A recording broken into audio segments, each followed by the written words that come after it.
எதுவாக இருந்தாலும் சரி, நீங்கள் ஃபஸ்ட்டு வானம் தோண்டக்கூடிய இடம் அப்படிங்கிறது பார்த்தீங்கன்னா ஈசானியத்திலிருந்து ஆரம்பித்து கனமான பொருள்கள் வைத்து வீட்டை வேலையை தொடங்கினாலும் நிச்சயமாக வேலை தடைபடும். நீங்கள் எடுத்தோடனே ஃபஸ்ட்டு நைருதியில மூலையில் போய் ஒரு குழி எடுத்தீங்கன்னா அந்த கட்டிடம் பண பற்றாக்குறையினால் நின்றுவிடும். இப்படி வச்சாங்கன்னா அந்த பில்டிங் எந்த விதமான தங்கு தடையும் இல்லாத ஈஸியாக அந்த கட்டடம் முழுமைப்படும்.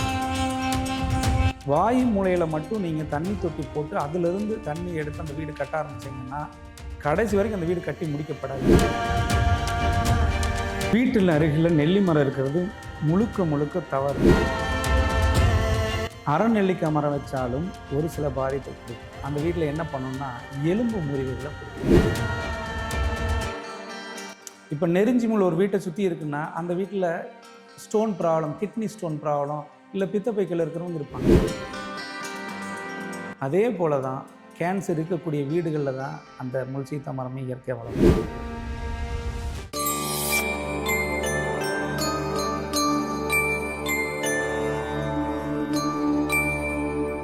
டெம்பிள் எக்ஸ்பிரஸ் நேயர்கள் அனைவருக்கும் வணக்கம்.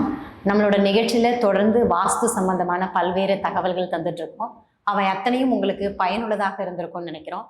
இன்னைக்கும் நிறைய நுணுக்கமான வாஸ்து தகவல்களை நாங்கள் தரப்போகிறோம். அவை அத்தனையும் நமக்கு வழங்குவதற்காக இன்னைக்கு நம்மளோட நிகழ்ச்சியில் இணைஞ்சிருக்காரு ஸ்ரீ சத்குரு வாஸ்து தங்கதுரை ஐயா அவர்களை அன்போடு அழைக்கிறோம். சார் வணக்கம். குரு வாழ்க, குருவே துணை. நல்லா இருக்கீங்களா சார்? சிறப்பாக இருக்குங்க. போன நிகழ்ச்சியில் நாம் நிறைய தகவல்கள் கொடுத்துருந்தோம், நிறைய பேர் பலன் பெற்றிருந்தாங்க அப்படிங்கிறத நம்மளால உணர முடியுது. பொதுவாகவே இப்போ நம்ம மனை சம்பந்தமான பல தகவல்கள்லாம் கொடுத்துருக்கோம். அதுக்கப்புறம் வீடு கட்டுறது சம்பந்தமான பல தகவல்களும் கொடுத்துருக்கோம். பொதுவாக நம்ம வீடு கட்டுறோம் அப்படின்னா தேவையான பொருட்களை தான் முதல்ல வாங்குவாங்க. சிமெண்ட்டு, கல், ஜல்லி, இந்த மாதிரியான பொருட்கள். இவையெல்லாம் வைக்கிற இடம் கூட வாஸ்துவோட பொருந்திய ஒரு இடமாக இருக்கணுமா அப்படிங்கிற ஒரு கேள்வி எழுந்திருக்கு. அந்த கேள்வி முதல்ல சரியா தவறா? நிச்சயமா இதை நீண்ட நாட்களாக பதிவிடணும் அப்படின்னு சொல்லி நான் ஆசைப்பட்டுட்டு இருந்தேன். பட் இன்னைக்கு கேள்வியாக கேட்டீங்க, மகிழ்ச்சி. இப்போது பொதுவாகவே வீடு கட்டணும் அப்படின்னு சொல்லி ஆரம்பித்தா எல்லாருமே என்ன பண்ணுவாங்கன்னா ஒரு சிமெண்ட் வைக்கிறதுக்கு ஒரு ஷெட் ஒன்று போடுவாங்க. அப்போ அந்த ஷெட்டு எங்கன போடணும் அப்படிங்கிற சொல்லி தெரியறதில்லை. என்னென்னா வீட்டுக்கு ஒரு இடத்திற்கு ஈசானிய பகுதியில் எப்போவுமே சிமெண்ட் வைக்கக்கூடிய ஷெட்டு போடக்கூடாது. போடக்கூடாது. ஈசானிய பகுதியிலேயே செங்கலை கொண்டு வந்து அடுக்கக்கூடாது. ஈசானிய பகுதியிலேயே ஜல்லிகளை கொண்டு வந்து போடக்கூடாது கட்டக்கூடிய இடத்துல. அதே மாதிரி கம்பிகளை கொண்டு வந்தாலும் ஈசானிய பகுதியில் வெயிட் போடக்கூடாது. அப்படி ஈசானிய பகுதியில் மணலை குமிச்சு வைக்கிறோம், செங்கலை போட்டு வைக்கிறோம், ஜல்லி கற்களை போட்டு வச்சா அந்த கட்டிடங்கள் அப்படிங்கிறது அவ்வளோ சீக்கிரம் எழும்பாது. அப்படியே அந்த கட்டிடங்கள் வேலை நடந்தாலும் இன்ஜினியருக்கும் அந்த கட்டிட உரிமையாளருக்குமான ரெண்டு பேர்த்துக்கான உறவுகள் அப்படிங்கிறது பெரும்பாலான இடங்களில் பாதிக்கப்படுது. அது ஆரம்ப காலகட்டத்தில் ரொம்ப சிறப்பாக தான் இருக்குது. அந்த கட்டிடங்கள் ஒரு பாதி வளர்ந்ததுக்கு பின்னாடி பார்த்திங்கன்னா இவர்கள் இருவருக்குமான பிரச்சனைகள், பண பிரச்சனை அப்படிங்கிறது அதில் ஏற்படுது அதிகபட்சமாக. நிறைய இடங்களில் பார்த்தீங்கன்னா ஈசானிய பகுதியில் ஒரு ஷெட்டு போட்டு அதில் சிமெண்ட் வச்சு அதுக்குள்ளே இபி கனெக்ஷனும் கொடுத்துருவாங்க. ஆமாம், கரெக்ட். ஸோ அதுவும் முழுக்க வாஸ்து தவறான அமைப்பு தான். அப்போ ஒரு வீடு கட்டணும் அப்படின்னீங்கன்னா இடத்த மட்டும் பார்த்தா போதுமா, இல்லை வீட்டுக்கு வாஸ்து மட்டும் பார்த்தா போதுமா அப்படின்னு நிறைய பேர்த்துடைய மனநிலைகள் இருக்குது. அப்படி இல்லை, ஒவ்வொரு பகுதிகளையும் நீங்கள் வாஸ்துப்படி பார்த்து செஞ்சீங்கன்னா அந்த வீட்டில் எந்த விதமான குறைகளும் இல்லாமல் கையில் பணம் இல்லைன்னா கூட ஏதோ ஒரு வகையில் பணம் நமக்கு கிடைக்கக்கூடிய வாய்ப்பு இருக்கும். இல்லை கடன் கேட்டால் கூட கடனுக்கு கிடைக்கக்கூடிய அளவுக்கு ஒரு வாய்ப்பு கிடைச்சி ஈஸியாக அந்த கட்டடம் முழுமை பெறும். அப்போது நீங்கள் ஈசானியம் அப்படிங்கிறது தலைப்பகுதிங்கிறோம். ஸோ அந்த பகுதியில் எந்த விதமான கனமான பொருள்கள் வைத்து வீட்டை வேலையை தொடங்கினாலும் நிச்சயமாக வேலை தடைபடும். கண்டிப்பா. இப்ப நீங்க சொல்ற பதிலோட பொருத்தி பார்க்கும்போது பல வீடுகள் பாதியிலே நின்று இருக்க வீடுகள், பெரிய பெரிய பில்டிங் எல்லாம் எடுத்து பண்றவங்க கூட பாதியிலே நின்று இருக்கிறத நம்மளால பார்க்க முடியுது. அதை இதனோட ஒப்பிட்டும் பார்த்துக்கலாம். சரிங்க சார். இப்போ படிப்படியாக செய்தல் அப்படின்னு சொல்லி அழகா நீங்க பேசும்போது ஒரு வார்த்தை குறிப்பிட்டிருந்தீங்க. அப்ப அந்த படிப்படியா செய்யறது, முறையா செய்யறதுன்னா என்ன அப்படிங்கிற விளக்கமும் நீங்களே கொடுத்துட்டீங்கன்னா நல்லா இருக்கும் இல்லையா? சிறப்பு. இப்போ நீங்க ஒரு வீடு தொடங்குறீங்க, அதில் ஃபஸ்ட்டு கால் போடுறது அப்படிம்பாங்க. அது ஒரு சில இடங்களில் ஈசானிய பகுதியில் பண்ணுவாங்க. பெரும்பாலான இடங்களில் நைருதி மூலை, கன்னி மூலை, தென்மேற்கு மூலை அப்படிங்கிற அந்த இடத்துல தான் இந்த கால் போடுற அப்படிங்கிறது பூஜை செய்வாங்க. அப்போது இதை மட்டும் நம்ம செஞ்சால் போதுமா அப்படின்னா நம்ம கொஞ்சம் யோசிக்கணும். அப்போது ஒரு இடத்துல நீங்கள் ஒரு வானம் தோன்றீங்க, இல்லை பில்லருக்கு குழி தோன்றீங்கன்னா கூட அது எங்கே இருந்து ஆரம்பிக்கணும் அப்படிங்கிற ஒரு வரைமுறை இருக்குது. இப்போ வானம் தோண்டி முடிச்சதுக்கப்புறம் ஒரு கட்டிட அமைப்புன்னு கட்டுவோம் இல்லையா, அதுவும் எந்த இடத்துல இருந்து எந்த திசை நோக்கி ஃபஸ்ட்டு கட்டணுங்கிறது இந்த வாஸ்துல ஒரு விதி இருக்குது. அப்போது பொதுவாகவே ஒரு இடத்துல ஒரு எந்த விதமான கட்டடங்களாக இருந்தாலும் சரி, அது வீடாக இருக்கட்டும், இல்லை தொழில் நிறுவனங்களாக இருக்கட்டும், இல்லை கல்வி நிறுவனங்கள், பிற ஹாஸ்பிட்டல்ஸு, இப்படி அரசு நிலமாக இருந்தாலும் அரசு கட்டிடங்களாக இருந்தாலும் சரி, எதுவாக இருந்தாலும் சரி, நீங்கள் ஃபஸ்ட்டு வானம் தோண்டக்கூடிய இடம் அப்படிங்கிறது பார்த்தீங்கன்னா ஈசானியத்திலிருந்து ஆரம்பித்து அக்னியை நோக்கி ஃபஸ்ட்டு தோண்டணும். அடுத்து ஈசானியத்தில் ஆரம்பித்து வாயு மூலையை நோக்கி ஃபஸ்ட்டு வானம் அப்படிங்கிறத தோண்டணும். அதுக்கடுத்து அக்னியிலிருந்து தென்மேற்கு பகுதியை நோக்கி அந்த வானம் அப்படிங்கிறது எடுக்கணும். அப்புறம் வடமேற்கிலிருந்து தென்மேற்கை நோக்கி வானம் அப்படிங்கிறது எடுக்கணும். இதுதான் வானம் எடுக்கிறதுக்கான முதல் படியாக இதை செய்யணும். இரண்டாவது, பில்லர் குழி எடுத்தாலும் ஈசானிய பகுதியில் தான் அந்த பில்லர் குழிங்கிற ஃபஸ்ட்டு குழியை தோண்ட ஆரம்பிக்கணும். நைருதி மூலையில் கடைசியில் தான் அந்த பில்லர் குழியை எடுக்கணும். நீங்கள் எடுத்தோடனே ஃபஸ்ட்டு நைருதி மூலையில் போய் ஒரு குழி எடுத்தீங்கன்னா அந்த கட்டிடம் பணப்பற்றாக்குறையினால் நின்றுவிடும். அப்போது இதே போல் தான் கட்டடம் கட்டுறதுக்கான அமைப்பும். நீங்கள் கட்டடம் கட்ட ஆரம்பித்த உடனே பில்லர் போட்டு தென்மேற்கு மூலையிலிருந்து தென்கிழக்கு நோக்கி தான் ஃபஸ்ட்டு சுவர் எழுப்பணும், தெற்கு சுவர். அதே போல் தென்மேற்கிலிருந்து தான் வடமேற்குக்கு மேற்கு சுவர் அப்படிங்கிறது கட்டணும். அதுக்கு அடுத்து தென்கிழக்கிலிருந்து வடகிழக்கு நோக்கி கட்டணும். கடைசியாக தான் வாயு மூலையிலிருந்து ஈசானியத்தை நோக்கி சுவர்கள் வைக்கணும். இப்படி வச்சாங்கன்னா அந்த பில்டிங் எந்த விதமான தங்கு தடையும் இல்லாத ஈஸியாக அந்த கட்டடம் முழுமை பெறும். அப்புறம் இந்த கட்டட அமைப்பு பண்ணுறப்ப நிறைய இடங்களில் சின்ன சின்ன தவறுகள் தான் பண்ணுவாங்க. என்னென்னா, இப்போது இந்த கட்டடம் கட்டுறதுக்கான ஒரு தண்ணி தொட்டி போடுவாங்க. அதை என்ன பண்ணுவாங்கன்னா, இந்த அனுபவம் இல்லாத கொத்தனார்களோ மேஸ்திரிகளோ இன்ஜினியர்களோ எல்லாம் என்ன பண்ணுறாங்கன்னா, ஏதாவது ஒரு மூலையில் தொட்டி போடுப்பா அப்படின்னு நிறைய இடங்களில் வாயு மூலையில் தொட்டி போட்டுருவாங்க. வாயு மூலையில் மட்டும் நீங்கள் தண்ணி தொட்டி போட்டு அதிலிருந்து தண்ணி எடுத்து அந்த வீடு கட்ட ஆரம்பிச்சிங்கன்னா கடைசி வரைக்கும் அந்த வீடு கட்டி முடிக்கப்படாது. அப்படி கட்டி முடிக்கிறதுக்குள்ளேயே அந்த வீட்டினுடைய உரிமையாளர் அப்படிங்கிறவங்க மரணத்தை தழுவுவார்கள். இதே மாதிரி தான் தென்கிழக்கு பகுதியில் ஒரு தண்ணி தொட்டி போட்டு அதை வீடை கட்ட ஆரம்பித்தாலும் அந்த வீட்டினுடைய பெண்களுக்கு பாதிப்பை ஏற்படுத்தி கொடுக்கும்.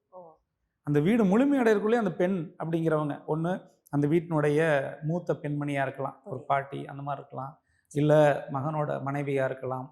அந்த வீட்டோட பெண்மணி யாராக இருந்தாலும் சரி, புதிதாக கட்டடங்கள் முழுமை அடைவதற்கு முன்பாகவே அவர்களுக்கு ஏதாவது ஒரு உடல் உபாதைகளை கொடுக்கும், மருத்துவ செலவுகளை ஏற்படுத்தி கொடுக்கும், ஒரு சில இடங்களில் உயிரிழப்புகளையும் கூட ஏற்படுத்தி கொடுத்துருக்கு. அதனால வீடு கட்டுறப்போ ரொம்ப ரொம்ப கவனமாக செய்யணும். அப்போ அந்த தண்ணி தொட்டி எங்கே அமைச்சு நம்ம ஆரம்பிக்கணும்? அப்போது எங்கே அமைக்கணும் அப்படின்னா, ஈசானிய பகுதியில் வடக்கு அல்லது கிழக்கு பகுதியில் நீங்கள் தண்ணீர் தொட்டி அமைச்சு பண்ணுறதா மிக மிக சிறப்பான இடம். மற்ற இடத்துல பண்ணக்கூடாது. இப்போ நீங்கள் முதல்ல குறிப்பிடும் போது கூட இந்த சிமெண்ட்டுக்காக ஒரு ஷெட்டு போடுவாங்க, அதுலேயே கூட இந்த இபி கனெக்ஷனுக்கான மீட்டர்லாம் கூட வச்சுருப்பாங்கன்னு. இப்போ அதையும் பற்றின ஒரு தகவல் கொடுத்துட்டிங்கன்னா நல்லதாக இருக்கும். அதை எங்கே வைக்கணும்? இப்போது சிமெண்ட் மூட்டை, சிமெண்ட் இந்த இபி வைக்கக்கூடிய இடம் வந்து பெரும்பாலும் வடமேற்கு திசையில் வைங்க, இல்லைன்னா தென்கிழக்கு திசையில் வைங்க. இந்த இரண்டு திசைகளை தவிர நீங்கள் வடகிழக்குலேயோ தென்மேற்குலேயோ வச்சுட்டிங்கன்னா அந்த இடமும் கட்டி முடிக்கப்படுறது ரொம்ப கஷ்டமாக இருக்குது, சிரமப்படுறாங்க. இதுக்கு என்ன காரணம்னா, தென்மேற்கில் வைக்கிற சிமெண்ட் அப்படியே தான் இருக்குது, அது காலி ஆகாது. தென்மேற்கில் வெயிட் ஏற்றுனாங்கனாலே அது பாரமாக இருந்துக்கிட்டே நிலையாக இருக்கக்கூடிய இடம் தென்மேற்கு. அப்போ வாயு மூலையிலையோ அக்னி மூலையில பண்ணுறப்போ இரண்டுமே விரயத்துக்கான இடம். அங்கே எவ்வளோ சிமெண்ட் மூளை வச்சாலும் சீக்கிரமாக காலியாகும், சீக்கிரமாக கட்டடம் எழும்பும். அக்னி பகுதியில் வச்சாலும் அதே போல தான். அப்போது இந்த தென்கிழக்கும் வடமேற்கு திசையிலையுமே இதற்கான ஷெட் அமைத்து பண்ணாங்கன்னா வீட்டு வேலை சீக்கிரமாக முடியும். கண்டிப்பா சார். இப்ப நம்ம ஒரு கேள்வியில ஆரம்பிச்சு அதனை தொடர்ந்து பல கேள்விகளாக ஒரு வீடு வந்து நாம வந்து எந்த குறையும் இல்லாம முழுமையா நம்ம நினைச்ச மாதிரி கட்டி முடிக்கணும் அப்படின்னா எப்படி தொடங்கி எப்படி வேலைகளை ஆரம்பிக்கணும் அப்படிங்கறத அழகா சொன்னீங்க. நம்ம போன நிகழ்ச்சியில கூட நம்ம நிறைய தகவல்கள் கொடுத்திருந்தோம். இந்த மரஞ்செடிகள் கொடிகள் பத்திலாம் அது வந்து ரொம்ப மக்கள் வந்து வரவேற்பு கொடுத்திருந்தாங்க. ஸோ அது தொடர்ந்து சில கேள்விகள் எடுத்துட்டா நல்லதா இருக்கும் அப்படின்னு நினைக்கிறேன். இன்னைக்கு எல்லார் வீட்லயுமே மரஞ்செடி கொடி வளர்க்கணும் அப்படிங்கிற ஆசை இருக்கு. ஒருத்தருக்கு நிறைய இடம் இருக்கு, இடம் இல்லாம இருக்கு. பொதுவாக இன்னைக்கு மரங்களை பற்றி நம்ம ஒரு சில தகவல்கள் தரலாம். எல்லார் வீட்லையும் இப்போ பார்த்தீங்கன்னா நெல்லி மரம் அப்படிங்கிறது வச்சா மகாலட்சுமியே வீட்டுக்கு வந்ததா அர்த்தம் அப்படின்னு சொல்லி எல்லாருமே இப்போ நெல்லி மரம் இடம் இருந்தால் தரையில் வைக்கிறாங்க, அப்படி இல்லைன்னா தொட்டிகளில் கூட வளர்க்குறாங்க. அது எவ்வளோ சரியானதாக பார்க்கப்படுது? வீட்டில் அருகில் நெல்லி மரம் இருக்கிறது முழுக்க முழுக்க தவறு. ஓ, தவறு தவறு. நீங்கள் பொதுவாகவே நம்மளுடைய இந்த வாஸ்து வந்து வாழ்வியலோட சேர்த்து பார்த்தீங்கன்னா தான் அழகா இதில் இருக்கக்கூடிய என்னென்ன நடைமுறை உண்மைகள் அப்படிங்கிறது தெரிய வரும். நீங்கள் ஒரு பிரபஞ்ச சக்தி ஒரு இடத்துல முழுமையாக ஆட்கொள்ளுது அப்படின்னாலே அந்த பிரபஞ்ச சக்தி என்னென்ன விதமான நன்மைகளை நமக்கு கொடுக்குது அப்படிங்கிறது நமக்கு தெரியணும். இயற்கையாகவே எல்லா மனிதர்களுக்குமே எல்லா சக்திகளுமே கொடுக்குது, யாருக்குமே குறை வச்சு கொடுக்கறதே இல்லை.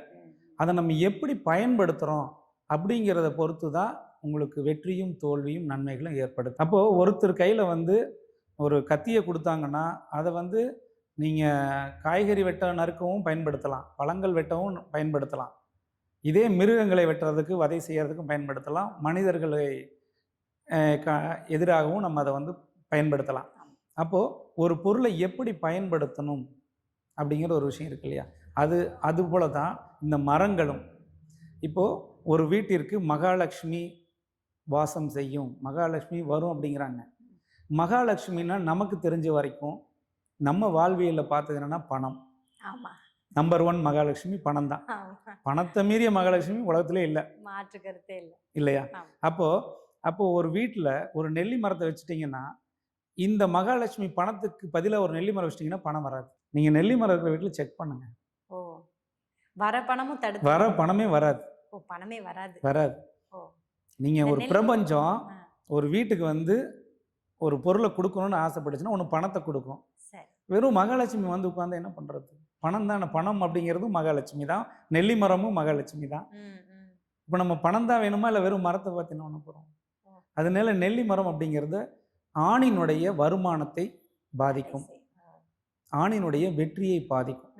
அதனால் முடிஞ்ச அளவுக்கு நெல்லி மரம் வைப்பதை வீட்டில் வைக்கிறத தவிர்க்கிறது ரொம்ப ரொம்ப சிறப்பு. கண்டிப்பாக இந்த தகவல் வந்து ஒரு புதிய தகவலாகவும் வித்தியாசமான கோணத்தில் யோசிச்ச தகவலாகவும் இருக்கு. நெல்லி மரம் அப்படின்னு சொல்லும்பொழுது இது உடையிலேயே கேட்கணும்னு நினைச்சேன். இப்போ அரைநெல்லிக்காய்ன்னு சொல்லி சின்ன சின்ன நெல்லிக்காய் மரங்களும் இருக்கு, முழு நெல்லிக்காய்னு பெரிய நெல்லிக்காய். ஆனால் அரைநெல்லிக்காய் மரம் தான் நம்மளால வைக்க முடியும், நிறைய இடம் இருந்தால் தான் அந்த முழு நெல்லிக்காய் மரம். இது இரண்டுமே பொருந்துமா சார் நீங்க சொன்ன பதிலுக்கு? நிச்சயமா இரண்டுமே பொருந்தும். இப்போ அரைநெல்லிக்காய் மரம் வச்சாலும் ஒரு சில பாதிப்பு கொடுக்கும். அந்த வீட்டில் என்ன பண்ணணும்னா எலும்பு முறிவுகளை கொடுக்கும். நீங்கள் ஒன்று எலும்பு முறிவுகளை கொடுக்கும், இல்லை கால்சியம் அந்த எலும்புக்கானது கால்சியம் பற்றாக்குறையை ஏற்படுத்தி கொடுக்கும். அதனால் நீங்கள் நெல்லி மரம் அப்படிங்கிறது அரைநெல்லியோ முழு நெல்லியோ இரண்டையுமே தவிர்ப்பது நல்லது. வீடு இருந்துச்சுன்னா இல்லை பக்கத்தில் தோட்டம் இருந்தால் அங்கே வச்சுக்கோங்க, இல்லாட்டி வீட்டுக்கு பின்புறமாக வைங்க. தெற்குலேயோ மேற்குலேயோ வைங்க, பரவாயில்ல. நிறைய இடங்கள்ல மகாலட்சுமி வருதுன்னு சொல்லி ஈசானியத்திலே கொண்டு வந்து வைக்கிறாங்க, அது மிகப்பெரிய தவறுன்னு தான் நான் சொல்றேன். கண்டிப்பா சார். ஈசானியத்துல எந்த மரமும் வைக்க வேண்டாம், தவிர்த்துறது நல்லது, வைக்க கூடாது. சரி சரி. இப்போ அதே மாதிரி நாவல் மரம் கூட நிறைய பேர் வச்சுக்கே நம்ம பாக்குறோம், நாவல் பழ மரம். அதை பத்தின உங்களுடைய கருத்து என்ன சார்? இப்போ ஒவ்வொரு மரத்துக்கும் ஒவ்வொரு தாற்பயம் இருக்கு. பொதுவா நாவல் பழம் அப்படிங்கிறது நீங்க எப்படின்னா அந்த கருப்போட சேர்ந்தது. ஆமா, கருப்பு கலரு வயலட் கலர் எல்லாமே அது கூட கலந்து வரும். ஓகேங்களா? அப்போது இந்த நாவல் பழம் இருக்கக்கூடிய தோட்டங்கள்லாம் பார்த்தீங்கன்னா இன்றைக்கும் கோர்ட்டு கேஸு வழக்குகளில் சந்திக்குது. தோட்டமே நீங்கள் இருக்கிற இடத்துல ஆய்வு செய்து பாருங்கள். நாவல் மரங்களில் எந்த இடத்துல இருக்குன்னா ஆற்றங்கரை ஓரங்களில், ஓடைகள், குளங்கள், இந்த மாதிரி இடங்களில் வச்சிங்கன்னா நல்லா செழித்து வளரும், எந்த விதமான பாதிப்புமே கொடுக்காது. சொந்த நிலம் இருந்து தோட்டமோ வீடோ இருந்தால் நாவல் மரம் வச்சிங்கன்னா ஒன்று கொடுக்கல் வாங்கல்ல பிரச்சனை ஏற்பட்டு கோர்ட்டு கேஸு வழக்குகளை கொடுக்கும். அப்படி இல்லை அப்படின்னா திருட்டு அப்படிங்கிற ஒரு வழக்கு அப்படிங்கிறத ஏற்படுத்தி கொடுக்கும். இல்லைன்னா ஏதாவது ஒரு சம்பந்தமே இல்லாத ஒரு பிரச்சனைகளை சந்திக்க வேண்டிய சூழ்நிலைகளும் பணப்பிரச்சனைகளை ஏற்படுத்தி கொடுக்கும். நாவல் மரம் வைக்கக்கூடாது அப்படின்னும் அதுக்கு ஒரு தாத்பரியம் இருக்கு அப்படின்னு சொல்லிட்டீங்க. அதே மாதிரி இப்ப நிறைய இடங்கள்ல நாம வந்து இந்த இலந்தை மரம் கூட பார்க்க முடியுது. ஏன்னா அந்த பழத்துல நிறைய சத்து இருக்கு அப்படின்னு சொல்றதுனால அதை வந்து வீட்டிலேயே கூட தொட்டில கூட வச்சு வளர்க்க ஆரம்பிச்சுட்டாங்க. அதை பத்தி உங்களுடைய கருத்து அது சரியா தவறா? இப்போ இயற்கை இந்த பிரபஞ்சம் என்ன பண்ணுதுன்னா, நமக்கு என்னென்னலாம் நோய்கள் வருதோ அதற்கான செடிகளையும் அதற்கான மரங்களையும் நம்மளை சுற்றி அமைச்சிடும். ஆமா, கரெக்ட். இப்போ நெருஞ்சிமுள் ஒரு வீட்டை சுற்றி இருக்குன்னா அந்த வீட்டில் stone problem, kidney stone problem, இல்லை பித்தப்பைக்கில் இருக்கிறவங்க இருப்பாங்க. நீங்கள் செக் பண்ணி பாருங்கள், இது 100% உண்மை. அதே போல் இப்போ சமீபத்தில் நிறைய இடங்களில் பயணிக்கிறப்ப நான் நிறைய இதை பற்றி ஆய்வு செய்ததில்லை.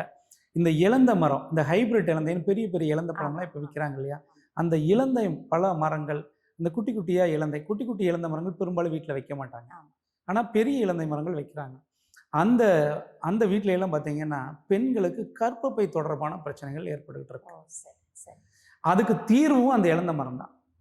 அது எப்படி? ஆமா, இப்போ இயற்கை வந்து ஒரு பாதிப்பை கொடுக்குதுன்னா நமக்கு முன்னாடியே ஒரு மரத்தையும் கொடுத்துருது. ஸோ அந்த பாதிப்பு இல்லைன்னா அந்த பாதிப்பை ஏற்படுத்தி கொடுக்குது. இது ஒன்று தொடர்புடையது தான். அப்போ இதே மாதிரி தான் உங்களுக்கு கொய்யா மரமாகட்டும், பலா மரங்களாகட்டும், வேப்ப மரம், இது எல்லாமே இதே போல தான் இந்த வாஸ்துவுக்கும் ஒவ்வொரு மரங்களுக்கும் தொடர்பு இருக்கு. அப்போ மரங்கள் வந்து இந்த பாசிட்டிவான எனர்ஜிகள் கொடுக்கக்கூடிய மரங்கள் என்ன அப்படிங்கிற தேடல்களும் மக்களிடையில் இருக்குது. அப்போ நம்ம ஒரு நல்ல மரங்கள் நீங்க சொல்ல முடியுமா அப்படின்னு சொன்னாங்கன்னா தாராளமா நம்ம சொல்லலாம். கண்டிப்பா. பால் வரக்கூடிய மரங்கள் அப்படிங்கிறது பார்த்தீங்கன்னா இந்த பலா மரம், இந்த சீதா பலா மரம், அப்புறம் வந்து பார்த்தீங்கன்னா சப்போட்டா மரம், இது போல் வேப்ப மரம், அரச மரம், ஆலமரம், இந்த மாதிரி மரங்கள் வந்து முடிஞ்ச அளவுக்கு வீட்டுக்கு அருகில் வைக்கிறது தவிர்த்துருங்க. உங்களுடைய வீட்டிற்கு குறைந்தது ஒரு 20 அடியோ 30 அடி தள்ளி இடம் இருந்தால் தாராளமாக வச்சுக்கலாம். இது வந்து எப்படின்னா பெண் ஆதிக்கத்தை அந்த வீட்டிற்கு கொண்டு வரும். அப்போ ஆணினுடைய வெற்றியை அது தடுக்கும், ஆணினுடைய முன்னேற்றத்திற்கான பாதிப்பை ஏற்படுத்தி கொடுக்கும். ஸோ அதனால தான் இந்த பால் உள்ள மரங்கள் வந்து தவிர்த்துருங்க அப்படின்னு சொல்லி சொல்றதுக்கு காரணம் அதுதான். அப்புறம் உங்களுக்கு இந்த முள் சீத்தா மரம், இந்த முள் சீத்தா மரம் நிறைய ட்ரெண்டிங் இப்போ போயிட்டு இருக்கு. இது என்னன்னா கேன்சருக்கு இது பெஸ்ட் மெடிசன் அப்படிங்கிறாங்க. அதே போல தான் கேன்சர் இருக்கக்கூடிய வீடுகளில் தான் அந்த முள் சீத்தா மரமே இயற்கையாக வளரும். இயற்கையாக வந்துடும், இயற்கையாக வளரும். சரி, நீங்கள் நிறைய இடங்களை வச்சா காஞ்சு போயிடும். ஆனால் ஏதாவது அந்த கேன்சர் தொடர்புடையது, அது எந்த இடத்துல புண் அப்படின்னு எங்கே யாருக்கு இருந்தாலும் அந்த வீட்டில் நீங்கள் ஒரு இந்த முள் சீத்தா மரத்தை வச்சிங்கன்னா அப்படியே அழகாக அற்புதமாக வளர்ந்து வரும். சரி. அப்போ எப்பவுமே ஒவ்வொரு மரங்களும் இயற்கையோட கலந்தது, இந்த பிரபஞ்சத்தோட கலந்தது. அப்போ இது எல்லாமே ஒவ்வொன்றும் ஒவ்வொரு விதமான பலனை கொடுக்கும். அதை நம்ம சரியா தெரிஞ்சு நம்ம வீட்டில் வச்சுக்கிட்டோம் அப்படின்னீங்கன்னா 100% பலனை கொடுக்கும். கொய்யா மரம் நார்மலாக நீங்கள் வீட்டில் வச்சுக்கலாம். அப்புறம் மாதுளை மரம் வச்சுக்கலாம். இது இல்லாமல் பூச்செடிகள், சிவப்பு கலர் வரக்கூடிய பூச்செடிகள் தாராளமாக நீங்கள் வச்சுக்கலாம். அதே மாதிரி சின்ன சின்ன சிவப்பு கலர் பழங்கள் வரக்கூடிய செடிகள்லாம் நிறைய வந்திருக்கு. அந்த செடிகள் எல்லாமே தாராளமாக நீங்கள் வச்சுக்கலாம். அதனால நன்மை தான் ஏற்படும், பாதிப்புகள் கொடுக்காது. கண்டிப்பாக. அதாவது நீங்கள் குறிப்பிட்டது போல சில பழங்கள் வந்து நோய்களை தீர்க்கக்கூடியதாக இருந்தால் அதுக்கான மரங்களை வச்சு வீட்டில் வளர்க்காம அந்த பழங்களை வெளியே போய் வாங்கி சாப்பிட்டுட்டிங்கன்னா முடிஞ்சது வேலை. மற்றபடி கார்டன் வேணும்னா சின்ன சின்ன அழகழகான கலர் கலராக பூத்து குலுங்குற மாதிரி நல்ல வாசமுள்ள மலர்களாக வச்சுக்கோங்கன்னு சொல்லி. சரிங்க சார். இப்போ இது எல்லாத்தையும் தாண்டி ஒரு பக்கம் என்னன்னா இப்போ மாடி தோட்டம் அப்படிங்கிறது எல்லாருமே வைக்கிறாங்க. அது ஏன்னா ஒரு ஈவினிங்ல ஒரு ரிலாக்ஸேஷனுக்காக அதை வச்சுக்கிறாங்க. இப்போ நீங்க வாஸ்துல எப்பயுமே குறிப்பிட்டது போல ஒரு பக்கமா நீங்க வந்து வெயிட் வைக்கக்கூடாது, இப்போ ஈசானிய மூலையா நீங்க பாரம் வைக்கக்கூடாது அப்படின்னு எப்பயுமே குறிப்பிடுறீங்க. இப்போ மேல் மாடி அப்படின்னு சொல்லும்போது அது 4 புறமும் சேர்ந்ததா தான் இருக்கு. இப்போ நெடுக நம்ம தொட்டி வச்சிடறோம், அப்போ ஒரு வெயிட் ஏறுது தானே. இதை நீங்க எந்த வகையில பாக்குறீங்க? இது எவ்வளவு சரியான முறை? ஒரு வீட்டிற்கு நீங்கள் ஃபர்ஸ்ட் கிரவுண்ட் ஃப்ளோராக இருந்தாலும் சரி, இல்லை 3rd ஃப்ளோரில் வச்சாலும் சரி, ஈசானிய பகுதியில் எப்போவுமே பாரமான பொருள்கள், கனமான பொருள்கள் வைக்கக்கூடாது. இது வச்சா நிச்சயமாக அந்த வீட்டில் இருக்கக்கூடியவர்களுக்கு பாதிப்பு கொடுக்கும். இப்போ மாடி தோட்டம் தாராளமாக வச்சுக்கலாம். நீங்கள் தெற்கு சுவரை ஒட்டியது போலவும் மேற்கு சுவரை ஒட்டியது போலவும் நீங்கள் எவ்வளோ வேணுமானும் அதிக பாரமுள்ள கனமான தொட்டிகளை வச்சு அதில் செடிகள் வளர்த்தலாம், மரங்கள் வளர்த்தலாம். எந்த விதமான பாதிப்பும் இல்லை. ஆனால் ஈசானிய பகுதின்னு சொல்லக்கூடிய வடக்கு மற்றும் கிழக்கு பகுதியில் வைக்கவே கூடாது. அது நிச்சயமாக தலைபாரமும் தேவையில்லாத தலைவலியும் தான் ஏற்படுத்தி கொடுக்கும். நம்ம போன நிகழ்ச்சிகள்ல கொடிகளை பத்தின தகவல்கள்லாம் கூட கொடுத்திருந்தோம். வெற்றிலை கொடிகள் பத்தி. சில பேர் வந்து இந்த பசலை கொடின்னு சொல்ற அந்த கீரைக்காகவே அந்த பசலை கொடியை வந்து நெடுக வளர்த்து விடுறாங்க. அது சரியானதா? அது எப்படி பார்க்கப்படுகிறது? கொடிகள் அப்படிங்கிறது வீட்டு மேல படராத பார்த்துக்கணும், அவ்வளவுதான். வீட்டு மேல எந்த கொடிகள் படர்ந்தாலும் அது ஆணினுடைய வெற்றியை பாதிக்கும். எப்பவுமே நீங்க ஒரு கொடி படருது அப்படின்னா பெரும்பாலும் அந்த கொடிகள் வந்து முழுக்க அந்த வீட்டை அடைபட்டது போல, இல்லை அந்த வீட்டை வந்து கட்டுப்படுத்துறது போல தான் படரும். நீங்கள் ஒரு மீனை வலை போட்டு பிடிச்சிங்கன்னா வலை மாதிரி தான் இந்த செடிகளும் கொடிகளும். அப்போ அதில் மீண்டு வர்றது அதுலேருந்து ரொம்ப ரொம்ப கஷ்டம். அந்த மாதிரி இடங்கள்ல ஆய்வு செய்து பார்த்தீங்கன்னா தெரியும், பெண் டாமினேஷன் தான் இருக்க முடிய ஆண் வந்து பெருசாக சக்ஸஸ் பண்ண முடியறதில்லை. இது நாங்கள் போன இடங்களை பார்த்ததை உங்களோட பகிர்ந்துக்கிறேன். கண்டிப்பா. இப்போ பல மரங்கள் வைக்கும் பொழுது இந்த மாதிரியான தகவல் இப்போ கூட நீங்க குறிப்பிட்டது என்ன அப்படின்னா, பெண்களுடைய ஆதிக்கம் அதிகமானதாக இருக்கும் அப்படின்னு சொல்றீங்க. இப்போ ஒரு வீட்டுல ஆதிக்கம் யார் செலுத்துறாங்க அப்படிங்கிறது வந்து இப்ப இருக்கிற காலகட்டத்துல பெருசா பார்க்கப்படுறது. ஆணாக இருந்தாலும் சரி, பெண்ணாக இருந்தாலும் சரி, யாராவது ஒருத்தர் வாழ்க்கையில வெற்றி பெறாங்க அப்படின்னாலே அந்த குடும்பம் வெற்றியான குடும்பமாக தான் பார்க்கப்படுகிறது. இதை தாண்டி இப்ப ஒரு சிங்கிள் பேரண்ட் லேடி மட்டுமே ஒரு வீட்டுல இருப்பாங்க. அப்ப என்னோட ஆதிக்கம் தான் அப்படின்போது நான் இந்த மரத்தை வச்சா என்ன அப்படின்னு ஒரு கேள்வி வரும். ஆண் மகனே இந்த வீட்டுல இல்ல, நான் நல்லா இருப்பேன், அப்ப இந்த மரத்தை வச்சுக்கிறேன் அப்படின்னு ஒரு என்ன சொல் எதிர்மறையான கேள்வி எழுப்புற ஜெனரேஷன்ல நாம இருக்கோம் இப்போ. சோ அப்போ இதனோடதான் இது தொடர்புடையதா இல்ல இதை தாண்டி நீங்க மறைமுகமா சொல்லாம சில விஷயங்களும் இருக்கா அப்படிங்கறத கேள்வி. ஒரு அற்புதமான கேள்வி. உங்க வீட்டுல 2 பெண் குழந்தைகள் மட்டும்தான் இருக்கிறாங்க. அந்த பெண் தான் வேலைக்கு போய் அந்த குடும்பத்தை வழி நடத்துறாங்க. பெண்ணால் தான் அந்த குடும்பமே வந்து வாழ்ந்துகிட்டு இருக்கு அப்படின்னா தாராளமா நீங்க செடி கொடிகள் மரங்களை எதை வேணாலும் வச்சுக்கோங்க. இதுக்கு ஒரு சின்ன உதாரணம் எடுத்துக்காட்டு சொல்ல போனா, கேரளா பக்கத்து மாநிலம் தான். அங்க பாத்தீங்கன்னா பெரும்பாலும் பெண் ஆதிக்கம் தான். சொத்துக்கள் அதிகமா பெண் பெயர்ல தான் இருக்கும். இப்ப கம்பல்சரி அங்க இருக்கிற சொத்துக்களை வந்து பெண்ணுக்கு சொத்து கொடுத்தே ஆகணும். ஆண் மகனுக்கு கொடுக்குறாங்களோ கொடுக்கலையோ பெண்ணுக்கு கொடுத்தாகணும். அப்ப அங்க பாத்தீங்கன்னா அதிகமா காடுகளும் மலைகளும் செடிகளும் கொடிகளும், அவங்களுடைய வாழ்விடமே பாத்தீங்கன்னா மலை குன்றுகளும் சார்ந்த இடங்கள்ல தான் இருக்காங்க. ஸோ தாராளமா இருக்கலாம். அப்போ நான் சொல்ல வர்றது என்னன்னா, ஆண் மகனுக்கு மட்டும்தான், ஆண் குழந்தைகளுக்கு தலைவனுக்கு மட்டும்தான் பாதிப்பு கொடுக்கணும். பெண்களுக்கான வீட்டில் நீங்க பெண்களுக்கு தகுந்தால் போல அமைச்சுட்டீங்கன்னா பெண்கள் அதில் வந்து ரொம்ப சேஃபா, ரொம்ப கம்ஃபர்டபுளா அவங்க இருக்கிறதே வந்து ரொம்ப ஒரு ரொம்ப சேஃப்டியா இருக்கிற மாதிரி அவங்களுக்கு ஒரு மன உணர்வை கொடுக்கும். அதனால எந்த பாதிப்பு கிடையாது. அதனால தான் நான் கடந்த பதிவுலையும் கூட பதிவிட்டு இருந்தது, கிழக்கு மூடப்பட்ட வீடுகளில் பெண்கள் இருந்தாங்கன்னா ரொம்ப ரொம்ப ஒரு மகிழ்ச்சியா இருப்பாங்க. அதே இடத்துல அந்த வீட்டில் தந்தை அப்படிங்கிற ஒரு ஆணோ, சகோதரன் அப்படிங்கிற ஒரு ஆணோ இருந்தால் மட்டும்தான் அவங்களுடைய வாழ்க்கை அப்படிங்கிறது பாதிக்கப்படும். அவங்களுடைய வெற்றிங்கிறது பாதிக்கப்படும். முன்னேற்றம் தடைப்படும். வருமானம் அப்படிங்கிறது ஆணுக்கு வராது அப்படிங்கிறது. அதே போல கிழக்கு அடைப்பட்ட வீடுகள் எல்லாமே அதனால தான் பெண் வேலைக்கு போய் அந்த குடும்பத்தை காப்பாற்ற வேண்டிய சூழ்நிலை ஏற்படுது. நீங்க நம்மளுடைய வாஸ்துல ஒவ்வொன்றையும் கனெக்ட் பண்ணி பார்க்குறப்போ ஒரு அற்புதமான ஒரு சில விஷயங்களை நீங்க ஈஸியா உணர முடியும். நீங்களே மக்களே அதை வந்து ஈஸியா உணர்ந்து தெரிஞ்சுக்கலாம். நம்ம சொல்ற விஷயங்கள் வந்து உண்மையா பொய்யா அப்படின்னு சொல்லி ஆய்வு செய்து பார்க்கணும். எல்லாரும் சொல்றதை வந்து அப்படியே மொத்தமா எடுத்துக்கிட்டு இது தப்பு இது ரைட்டு, இவர் சொல்றது கரெக்டா சொல்றாரு தப்பா சொல்றாங்கிறத விட நீங்களே சொந்தம் ஆய்வு செய்து பாருங்க. ஒவ்வொரு விஷயங்களுமே ஆய்வு செய்து அதுல சரியா இருக்கிற விஷயங்களை எடுத்துக்கங்க. தவறாக இருந்துச்சுன்னா அதை விட்டுருங்க. நமக்கு நல்ல விஷயங்களை மட்டும் நம்ம எடுத்துக்கலாம். நம்மளுடைய வெற்றிக்கு, நம்மளுடைய முன்னேற்றத்திற்கு எந்த ஒரு பொருளும் செடியும் மரமும் துணை புரியுதுன்னா தாராளமாக அதை எடுத்துட்டு பயணப்பட்டு போயிடலாமே. அருமையான தகவல் சார். அதாவது முன்னேற்றம் என்பது ஆணுக்கானதா பெண்ணுக்கானதா அப்படிலாம் இல்லாம யாராருக்கு எது பலன் தரும்னு நீங்க உங்க அனுபவத்துல கூட தெரிஞ்சுக்கிட்டு அதன்படி செயல்படுங்க, என் பேச்சை கூட கேட்க வேண்டாம் அப்படிங்கிற மாதிரி ஒரு இக்கும் வச்சு ஒரு ஆன்சர் கொடுத்துருக்கீங்க.